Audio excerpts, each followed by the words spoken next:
오늘은 우리 마태복음 16장 말씀 함께 보도록 할 텐데요. 마태복음 16장 중에서 15절, 16절, 17절 그리고 22절과 23절 말씀을 함께 보도록 하겠습니다. 제가 하나님의 말씀을 봉독할 때 살아계신 주님의 말씀을 경청하시기 바랍니다. 예수께서 그들에게 물으셨다. 그러면 너희는 나를 누구라고 하느냐? 시몬 베드로가 대답하였다. 선생님은 살아계신 하나님의 아들 그리스도이십니다. 예수께서 그에게 말씀하셨다. 시몬 바 요나야, 너는 복이 있다. 너에게 이것을 알려주신 분은 사람이 아니라 하늘에 계신 나의 아버지시다. 이에 베드로가 예수를 따로 붙들고 주님, 안 됩니다. 절대로 이런 일이 주님께 일어나서는 안 됩니다. 하고 말하면서 예수께 대들었다. 그러나 예수께서는 돌아서서 베드로에게 말씀하셨다. 사탄아, 내 뒤로 물러가라. 너는 나에게 걸림돌이다. 너는 하나님의 일을 생각하지 않고 사람의 일만 생각하는구나. 아멘. 15절과 17절 그리고 22절과 23절이 떨어져 있는 부분이라 조금 난해하게 말씀이 읽힐 수도 있었겠지만 말씀을 통해서 설교를 통해서 함께 천천히 말씀을 살펴보도록 하겠습니다.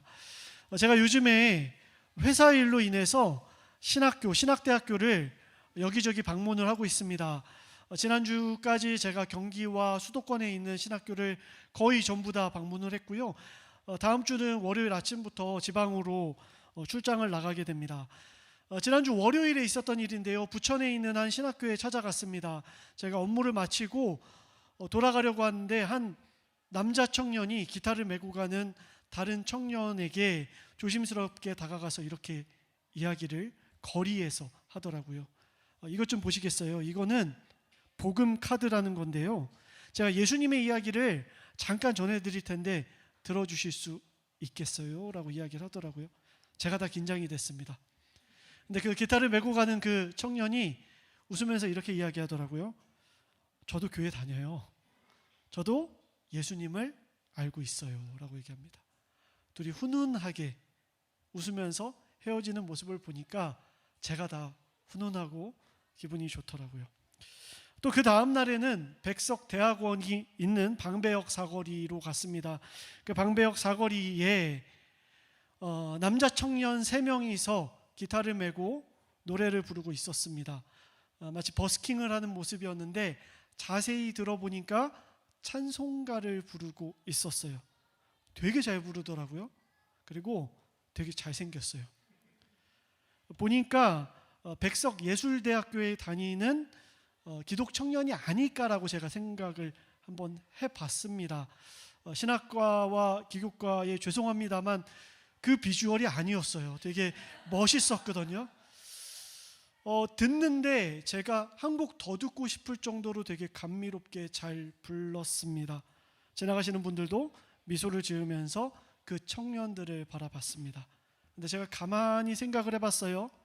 이 학생들이 신학교 안과 신학교 앞에서 하는 것처럼 그곳을 벗어나서도 그렇게 행동하고 활동할 수 있을까? 여러분 다 아는 곳 한 군데 제가 한번 예를 들어 볼까요? 안양 1번가 한 번씩들 가보셨죠? 금요일 밤 특히 아시죠? 여기저기서 울려 퍼지는 노랫소리, 그리고 술에 취해서 기분 좋게 지나가는 사람들, 그리고 가끔은 조금 폭력적이어 보이는 사람들, 그리고 아슬아슬한 남자와 여성들의 모습을 보면서 이곳에서도 신학생들이 동일하게, 기독 청년들이 동일하게 노래를 하고 전도지를 나누어 주었다면 이 밤에 어떤 일이 일어났을까? 아마 다른 분위기, 그리고 사람들의 따가운 눈총을 맞으면서 하루는 몰라도 이틀, 3일 매일 그곳에 존재한다는 건 어렵지 않을까라고 생각을 했습니다. 제가 여러분들의 삶과 너무 동떨어진 이야기를 하고 있나요? 여러분의 회사에, 그렇다면 회식 자리를 한번 생각해 볼까요? 예수님께서 바로 전장에 하셨던 것처럼 하늘을 우러러 감사 기도 드리시고 먹을 것을 떼어 접시를 나눠 주셨던 모습 같지는 못한다 할지라도 음식을 주신 주님께 두 손을 모아 눈 감고 감사하며 회식에 참여하는 것이 여러분 쉬운가요? 여러분의 점심시간에 매 순간 그렇게 감사하며 식사를 받고 있습니까? 얼마 전에 이한이가 저한테 지구가 둥근 이유에 대해서 이야기를 해주더라고요.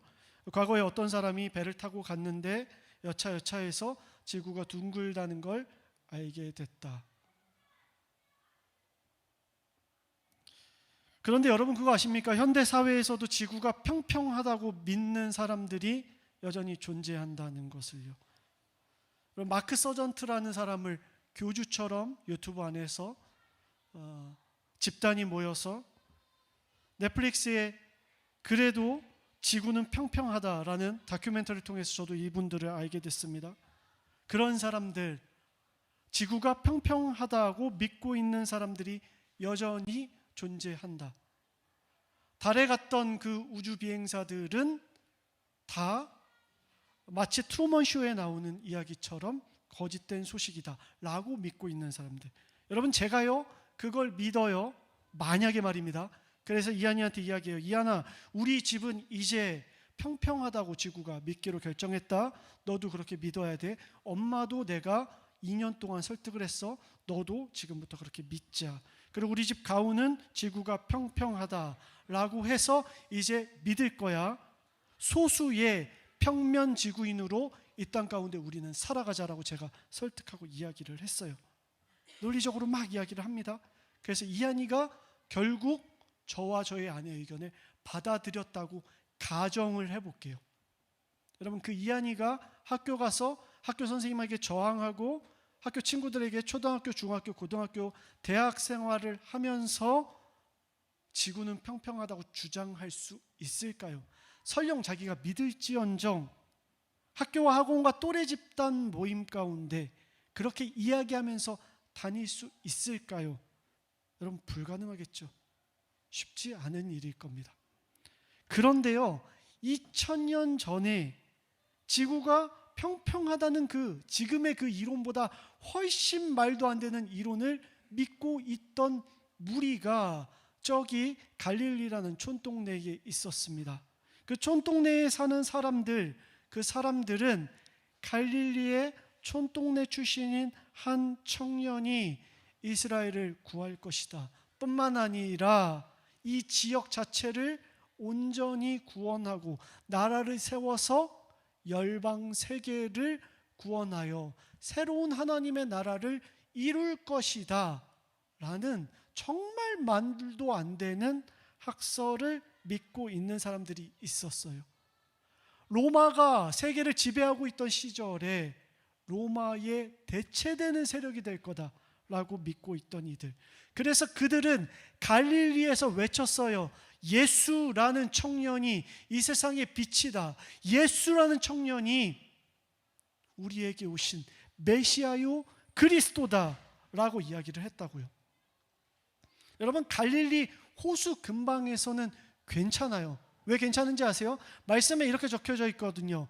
그 바다를 건너가서 게네사렛 땅에 이르러. 여러분 게네사렛 호수가 갈릴리 호수입니다. 그 근방에 사람들이 예수를 알아봤대요. 그 지역 사람들은 예수가 얼마나 위대한 사람인지 알았거든요. 마치 신학교 앞에 신학교 안과 같았거든요. 갈릴리는 방배역이에요. 천안의 신학교라고요. 그곳의 사람들이 예수에게 병자를 데려왔고요. 실제로 병자를 치유하는 기적을 베풀었어요.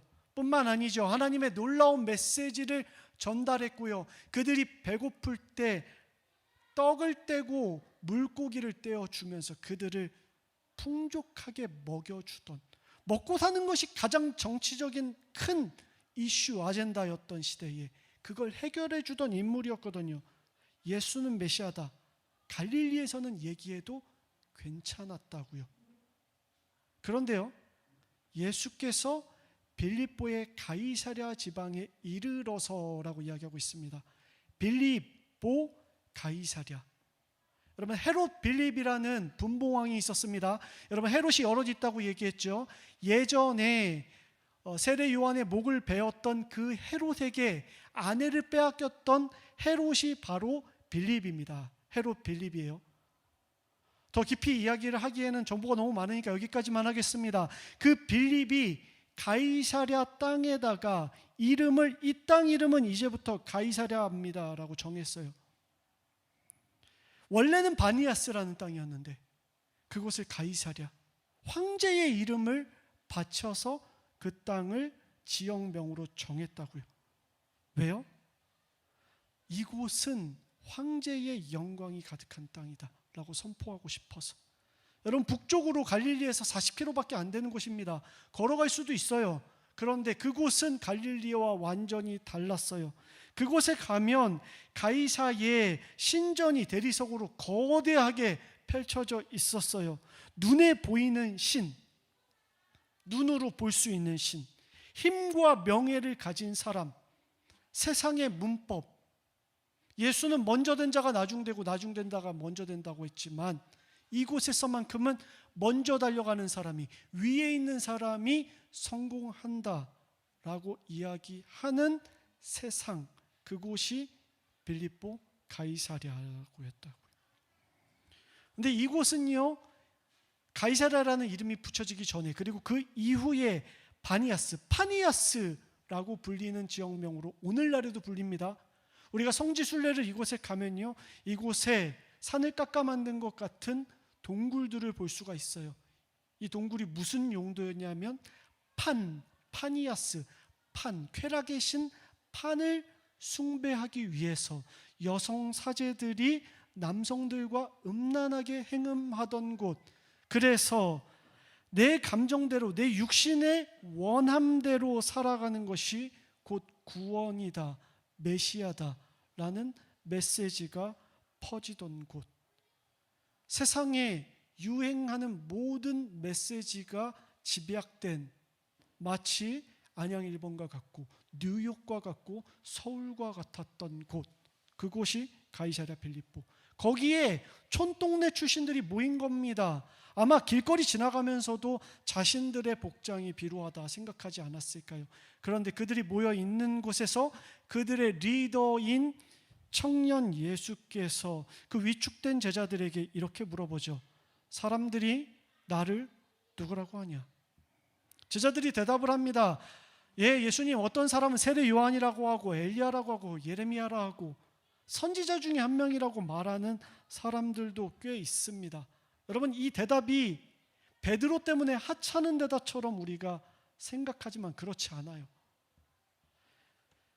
돈과 권력과 쾌락이 난무하고 있는 땅 가운데에서 선포한 거예요. 당신은 그 문법대로 우리를 가르친 분이 아닙니다. 당신은 정의와 공의의 사도이십니다. 다른 분이십니다 라고. 그들과 같지 않습니다. 세상과 같지 않습니다. 그래서 우리가 당신을 추종하지 않습니까? 라고 이야기한 거예요. 그런데 그때 아마도 예수님께서 씩 웃으며 제자들에게 한 번 더 질문하셨을 것 같아요. 그래? 그러면 다른 사람 말고, 그들의 고백 말고 너희는 지금 나를 누구라고 고백하냐? 너희의 언어로 한번 지금 이곳에서, 이 가이사랴 빌립보에서 한번 얘기해 보겠니? 여러분, 시몬 베드로의 고백 이전에 우리는 글로 써 있기 때문에 그 어간을 느낄 수 없지만, 제가 제자들의 심정이라면 헉하고 당황했을 것 같아요. 다른 사람의 언어가 아니라 나의 언어로 예수는 이 땅에서 누구이신가? 여러분, 이 질문은 우리에게도 여전히 유효합니다.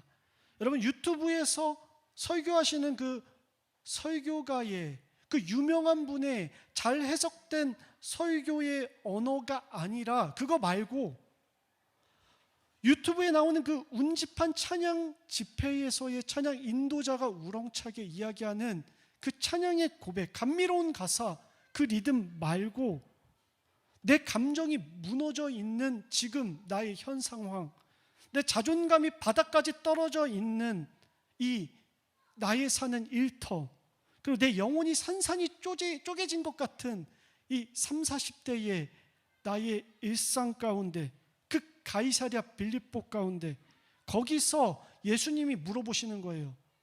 너에게 나는 대체 어떤 존재니? 다른 이의 고백 말고 너가 얘기하는 예수 그리스도에 대해서 나한테 한번 얘기해봐. 희찬아, 너는 아빠를, 엄마를 뭐라고 표현하니? 뭐라고 얘기하고 싶니? 여러분, 지난 수요일 날요, 제가 개인적으로 화가 머리 끝까지 짜증이 났던 일이 있었어요. 그 감정을 속으로 삭히고 다스려야 되는데 그러지 못하고 말과 행동으로 제가 다 티를 냈습니다. 저희 가장 가까운 버신 아내와 이한이가 저의 그런 말과 행동들을 다 봤어요. 저녁 10시가 다 돼갑니다. 제 모습과 상반되게 저는 함께 기도합시다라고 이야기해야 되는 상황이에요. 솔직한 감정 얘기해 볼까요? 이 가이사랴 빌립보를 여기서 그냥 나는 누가 나한테 신앙 고백하라고 하지 않았으면 좋겠는 마음, 잠시 모니터를 끄고 기도의 자리를 회피하고 싶은 마음, 여러분, 그 상태가 제자들의 서 있는 그 자리, 거기서 베드로가 얘기하죠. 선생님은 살아계신 하나님의 아들이라고 내가 고백합니다. 여러분, 이 베드로의 고백이요, 여러분 기억해야 될 것이 있어요. 하나님이 하나님 되시는 것, 그리고 예수님께서 나의 그리스도가 되시는 것, 여러분 이 일에 있어서 나의 감정과 나의 생각과 내가 서 있는 곳, 나의 영적인 상태, 또 뭐가 있을까요? 여러분 100가지도 넘는 이유를 댈 수 있겠죠. 여러 가지 이유가 나한테 있을 수 있지만 그 어떠한 것도 나에게 1도 영향을 미칠 수 없다. 예수님의 질문은 그겁니다. 네가 어떻든지 간에 내가 너를 향해서 너와의 관계, 너를 대하는 태도, 너가 영적인 상태가 좋을 때나 나쁠 때나, 너가 환경이 나를 지지하는 그룹 가운데 있거나 그렇지 않거나, 그런 거는 나에게 영향을 미치지 않는다. 갈릴리건 가이사랴 빌립보건 사람들이 숭배하건 하지 않건 1도 영향을 미치지 않는다. 너의 고백, 그게 맞다. 보세요. 예수님께서 요한의 아들 바요나 시모나, 그 고백 정말 복된 고백이다. 근데 뭐라고 얘기하냐면 그거 알려주신 분은 사람이 아니라 하늘에 계신 아버지다라고 얘기해요. 우리가 만신창이가 되어 있다고 해서 스스로 하나님을 제한하는 거, 여러분 그것만큼 교만한 일이 없죠. 또 거꾸로 우리가 승승장구한다고 해서 스스로 뭔가 된 것처럼 생각할 필요도 없어요. 모두가 다 하나님의 은혜다. 그 놀라운 고백조차도 하나님의 은혜 가운데 있다. 너는 복이다라고 얘기해요. 근데 여러분 그 복이 뭔지 아세요?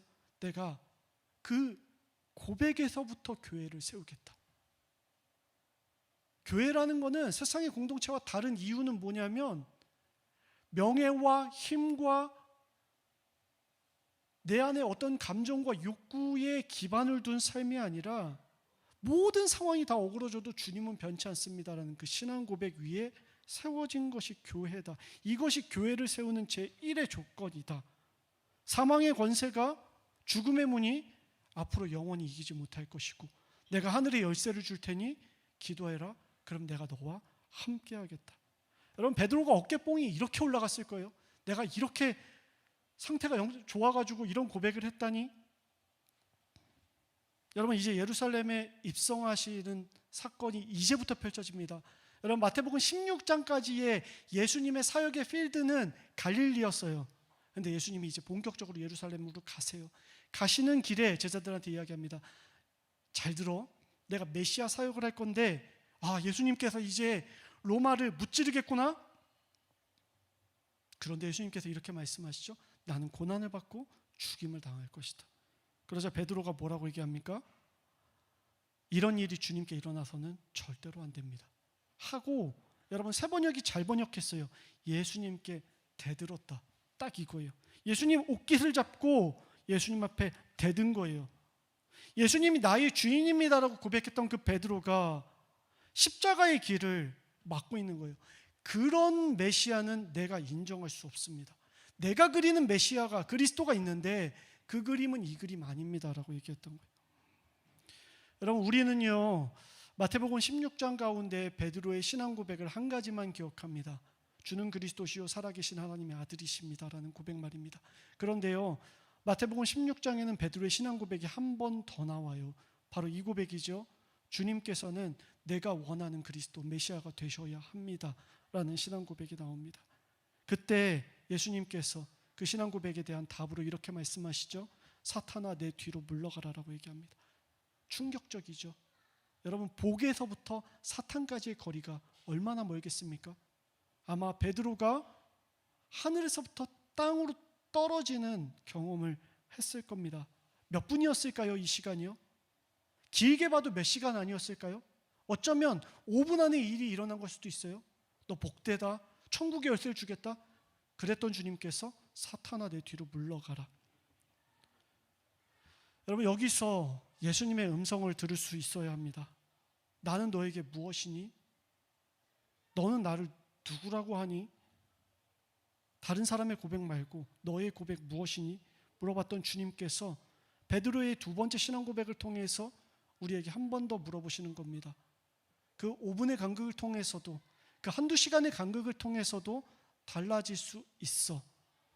너희는 지금 나를 누구라고 부르고 있니? 너희는 지금 이 순간에 나와 어떤 관계를 맺고 있니? 여러분, 과거의 신앙 고백이 나를 끌고 가는 거 아니에요. 과거의 나의 어떤 신앙의 경험들이 나를 끌고 가는 게 아니에요. 끌고 가는 게 있다면 주님의 은혜가 나를 견인할 뿐이죠. 그러나 주님께서 지금 원하시는 거는 지금 나의 신앙 고백, 하나님을 향한 사랑과 신뢰의 고백. 주님, 조금 있다 오십시오. 내 감정이 지금 안 좋거든요. 그때 주님께서 말씀하시죠. 상관없다. 난 그런 거에 영향을 받지 않는다. 낮이나 밤이나 언제나 어제나 오늘이나 내일이나 상관없이 난 여전히 너를 사랑하고 너와 사랑의 관계를 맺고 싶다. 히브리서 저자가 이야기를 합니다. 믿음의 창시자요 완성자이신 예수님을 바라봅시다.